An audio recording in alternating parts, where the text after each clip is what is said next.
রাজনৈতিক বৈপরীত্যায় ভারত ও পাকিস্তান ক্রিকেট দল এক যুগের বেশি সময় ধরে দ্বিপক্ষীয় সিরিজে মুখোমুখি হয় না। তাই চিরপ্রতিদ্বন্দ্বী দুই দলের লড়াই দেখতে ক্রিকেট প্রেমীদের বিশ্বকাপ কিংবা এশিয়া কাপের দিকে চাতক পাখির মতো চেয়ে থাকতে হয়। টেস্টে ভারত পাকিস্তান মুখোমুখি হতে দেখা গেছে আরও আগে 2007 সালে। দুই দেশের সরকার নমনীয় না হলে চিরপ্রতিদ্বন্দ্বী দুই দলকে আবার কবে দ্বিপক্ষীয় সিরিজে খেলতে দেখা যাবে কে জানে। তবে রোহিত শর্মার চাওয়া শুধু আইসিসি বা এসিসি টুর্নামেন্ট নয়, টেস্ট ক্রিকেটের সাথে ভারত পাকিস্তান নিয়মিত দ্বিপক্ষীয় সিরিজে মুখোমুখি হোক। গত রাতে ক্লাব ফ্রেন্ডলি ফায়ার নামের একটি পডকাস্টে নিজের অভিমত তুলে ধরেন ভারতের অধিনায়ক।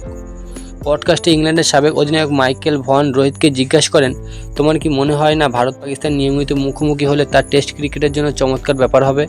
উত্তরে রোহিত বলেন, আমি পুরোপুরি তা বিশ্বাস করি। ওরা পাকিস্তান দল হিসেবে দারুণ, ওদের বোলিং লাইন আপ অসাধারণ। আমি মনে করি দারুণ একটা প্রতিযোগিতা হবে, বিশেষ করে খেলাটা যদি বিদেশের কন্ডিশনে হয়। সর্বশেষ ভারত পাকিস্তান 2007 সালে টেস্টে মুখোমুখি হয়েছিল। কলকাতায় হওয়া ম্যাচটিতে ওয়াসিম জাফর ডবল সেঞ্চুরিও করেছিল।